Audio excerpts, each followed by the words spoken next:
Баш оны айынын 29-у ядролық сыноолорго каршы эл аралык иш-аракеттер күнү. Белгилей кетсек, 2009 жылы Бириккен Улуттар уюмунун башкы ассамблеясы Казакстандын кооптуу куралга күрөш демилгесин колдогон. Дүйнө деңгээлинде дал ошол күндү белгилөө да жөн жерден эмес. Анткени 27 жыл мурун баш оны айынын 29 күнү президент Нурсултан Назарбаевдин жарлыгы менен Семей ядролук сыноо полигону жабылган. Ошондой эле серепчилер Казакстандын дүйнөлүк антиядролук кыймылды баштап, атом эл аралык долбоорун ишке кошконун өзгөчө белгилешүүдө. 2015 жылдын 5 айында Бириккен Улуттар уюмунун ядролук куралдан эркин дүйнө куруу тууралуу жалпыга орток декларациясын кабыл алууда Казакстан өзүнүн олуттуу салымын кошкон. Өлкө аймагында эл аралык төмөн байытылган уран банкынын аралашуусу да Казакстандын бул багыттагы эффективдүү саясатынын ачык далили. Ушул сыяктуу Казакстандын мыкты демилгелери дүйнөдө куралсыздандыруу багытында саммиттер жана конференцияларда, анын ичинде Бириккен Улуттар уюмунун Коопсуздук кеңешинин аймагында дүйнө өлкөлөрүн жапырткырып,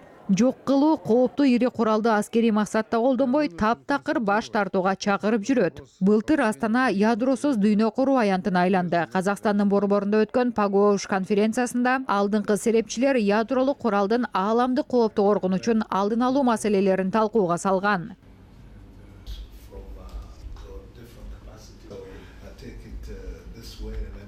I will have a special